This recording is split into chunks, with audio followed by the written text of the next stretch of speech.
whole movie, including Chung-Li at the end of the movie. Chung-Li had been beating dudes up the whole movie. Even beat up Ray Jackson, man. Killing him. Stomping on Ray Jackson's head, took his headband and put it on his knee. I mean, how disrespectful is that? So you know what Frank Dukes did? He eluded a young Forrest Whitaker. You know, Frank Dukes, he had to go AWOL from the Army just to join the Kumite. Just to give you a little backdrop on the movie. He's doing splits in his hotel room, having carnal relations with reporters, all the while doing roundhouse kicks in the Kumite. I mean, come on. But he strengthened his legs by kicking a dang tree, man. Like, come on. It was awesome, man. It was awesome. I mean, this guy, Jean-Claude Van Damme, in Bloodsport is my number one sports movie of all time. Like it. Love it. And Jean-Claude wasn't even my favorite character in the movie, man. Tom Joe. No, that's Chung-Li. No. So you thinking about another movie. Tong Po was in another Jean-Claude movie. Wait a minute, man. Hold on. I'm looking up these facts, ladies and gentlemen. Yeah, look it up. Jean-Claude put the glass. He took his gloves off, wrapped it in glue, put the glass on the gloves, and proceeded to beat the hell out of Tong Po. Oh yeah, and that is not Bloodsport. Chung-Li is in Bloodsport. Yeah, you right. And Chung-Li was the antagonist in Bloodsport, opposite Frank Dukes. You know, Frank had to give it to him, man. I mean, you know, Chung-Li was very disrespectful. And if you go to Kickboxer, you will see that Tong Po, I mean, he disrespected, you know, Jean-Claude's girlfriend, man. Like, I mean, I think he did some nasty things to her, and he had to make him pay. You had to pay for that, Tong Po. But that's another movie. Bloodsport, my number one sports movie of all time. Cannot argue with the Bloodsport being number one. But for my number one sports movie of all time, I'm taking you to the place of my birth. I'm taking you to North Carolina. And if you ain't first, you're last. Ricky Bobby and Talladega Nights as my number one sports movie of all time. How can you not like that movie, man? It's got to be number one in everybody's book. I mean, his daddy was a scumbag, just like Angels in the Outfield. I bring you from number 5 to number 1. We bring it full circle. Scumbag of a father. But you got a son that turned out to be pretty daggum good. Shake and bake. Well, you got me dying over here, man. Now, I did enjoy Talladega Nights. I think it's very hilarious, man. But my bang for my buck goes to Bloodsport. It never gets old to me, man. It never gets old to me. I could watch Bloodsport every day, 365 days a year, man. As I could with Talladega Nights. You telling me the combination of Ricky Bobby and Cal Naughton Jr. is not enough for you to say that it's the number one sports movie of all time? I mean, pound for pound, round for round, my top 5 is second to none, man. I got to declare myself the winner, you know, and I love you. You're my brother. You know, you're my brother from the same mother, same father, same frat. Shout out to the bros, man, at Virginia State University. Got a line crossing tonight. New side chapter. Got a line crossing tonight. Shout out to the bros. I'll be remiss. Rue to the bros. I got to say rue to Mu 2006, man. To the Bravehearts. Myself, CJ Underwood, Marcus White, Lord C. Byram. 10 years ago today, we crossed the burning sands, man, up at Appalachian State University. Wow. Root to those bruhs, root to all the SIMU bruhs. Without you, there is no me. I mean, you brought up a sensitive subject right there, my friend. 10 years ago, man. Love those dudes. Rue. Luke Givens, love you, boy. Sean Pinkston, my ADP. Luke Givens, my DP. All the bruhs, man. Jarrell Carter. Man, show me every trick he knows. On the bruhs. Rudy, y'all bruhs. We are brothers of Omega Psi Phi Fraternity Incorporated, not just brothers of John and Dolores Banks, man, but we are in the same fraternity, man. I am in the New Psi chapter at Virginia State University, and, you know, on Wednesday, we had a probate. Some new bruhs came into the fold, man. Just wanted to say salute and root to the bruhs, man. And I wanted to shout out my line, man, the 01 line, the Dyslexic Dumping Dozen, or the All Madden Ninja Team, as I love to call the guys, man. Rick, Wood, BJ, McNeely, Callie, Ron, Pinkney, Burrows, man.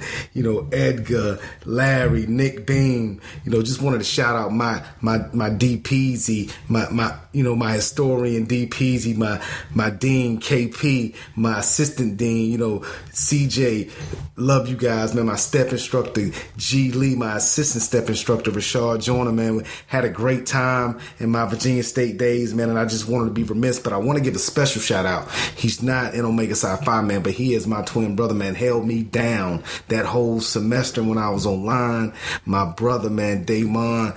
Love you, bro. You held me down in the house, man. You paid all the bills, man, until I can get my money right, man. Love you for that. Never forget that, man. I don't know if I ever told you that, but if I didn't, I'm telling you now, man. And, I just, on this day where I see so much stuff on Facebook and Twitter and Instagram about, lines crossing, man. I saw that, New Side had a line probate, wasn't able to make it because I'm recording this very podcast, man. Just wanted to say rude to the bros, man, and let you guys know that Honcho is still here. Absolutely. Gonna bring a close to our top 5 for this week. When we come back, we'll wrap it up with the Omen on the All Things Sport podcast with Daimeon Banks and Pierre Banks on Spreaker Radio. Join us every Friday for the All Things Sport podcast with Daimeon Banks and Pierre Banks on Spreaker Radio. Pierre Banks here, thanking you all for listening to the All Things Sport podcast. Please subscribe for much more of the show. Also, join myself and Rudy Mondragon for In My Humble, The Split Decision, where we discuss all things boxing and what is just our humble opinion on the In My Humble YouTube channel. The All Things Sport podcast. We go back like spinal cords and car seats. With Daimeon Banks and Pierre Banks on Spreaker Radio.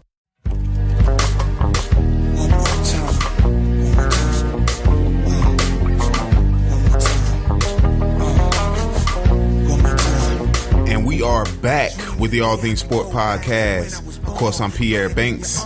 He's Daimeon Banks. And now, young Loxley, LaShawn Banks. Time for your favorite segment. It's time for the Omen.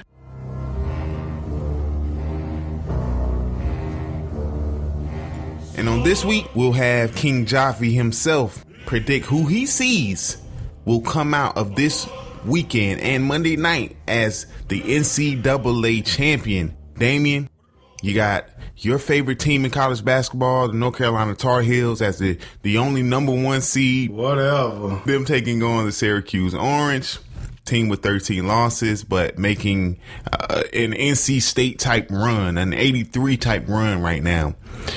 And then on the other side of the bracket, you've got the Villanova Wildcats, who are back in the Final Four against the Oklahoma Sooners, led by, of course, Buddy Hield, Ryan Spangler, Mr. Cousins. Who do you see coming out of this weekend as NCAA's number 1? Again, thank you, Pierre. It's just a pleasure to be here for our All Things Sport listeners. But it is I, King Jaffe Joffer. To His Majesty King Jaffe Joffer, the Royal Palace, Zamunda. I am the end-all, be-all of predictions. Listen to me, and you will succeed. Don't listen to me. I wouldn't even recommend that you don't listen to me. But I digress.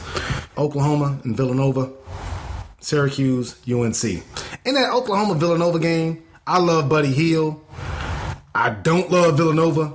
That's easy. I'm going to go Buddy Hield and Oklahoma Sooners. Now, for ratings' sake, you better hope Oklahoma wins, because if Villanova wins, Villanova has a team of no names. They don't have a star.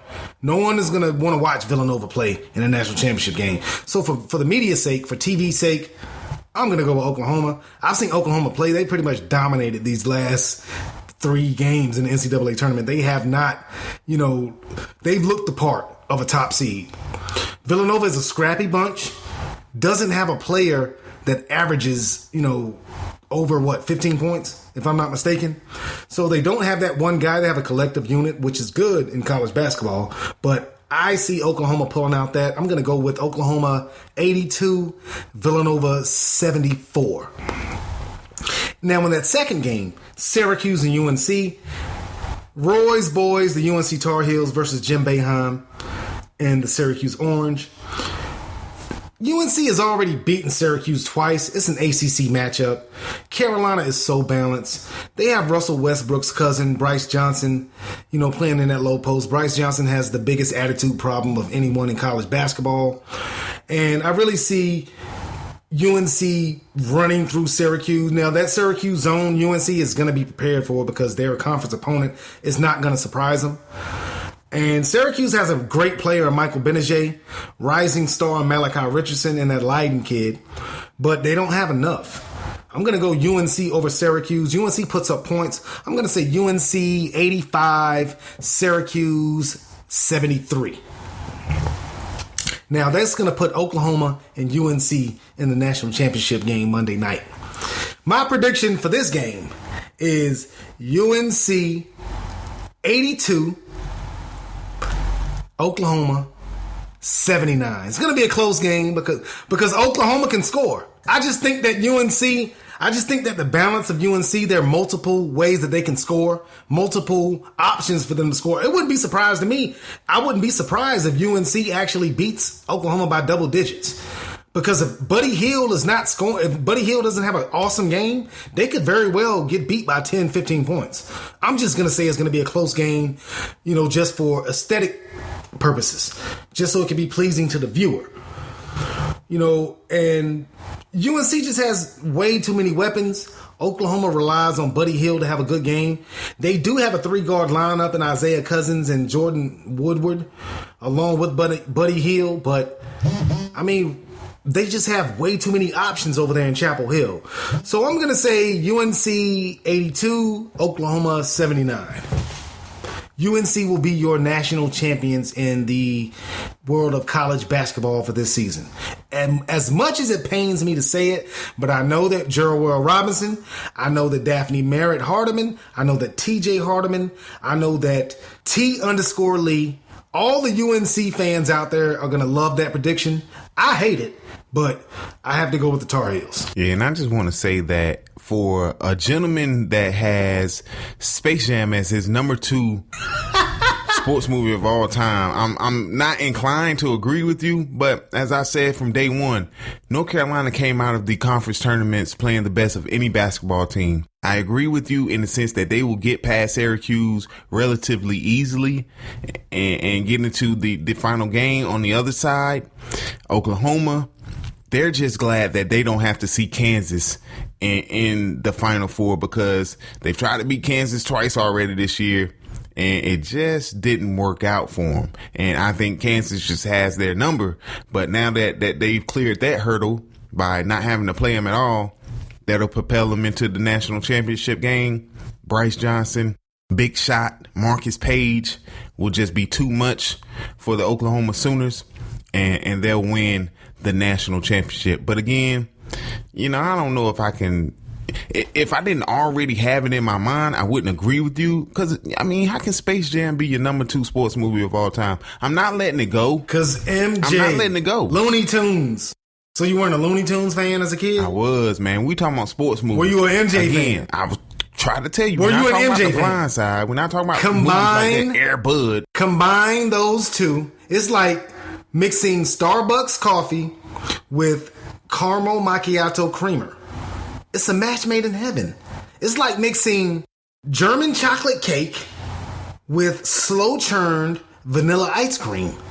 It's a match made in heaven. How can you have the program and Space Jam even uttered in the same top 5? It's just, they don't go together, man. Because Halle Berry is in both of them. I thought you was going to say Blue Chip. Halle Berry is in both of those movies. I thought you were going to say Blue Chip. Listen, Halle Berry. I had you pegged for it. You used to love that movie when we were growing up. If I could put Monsters Ball in it, Monsters Ball didn't have any sports thing in there, I would put it in there because Halle Berry is in Monsters Ball and she is in a very compromising position in that movie. But I digress. Speaking of Blue Chips, why was Bobby Hurley always on the opposing team in that movie?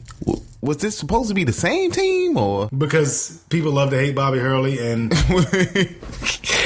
why was he always the point guard for the other team? And Bob Knight, the coach. This is when Nick Nolte had all of it since. So since then, Nick Nolte has lost his mind, and this is one of his better films, like the 48 Hour series.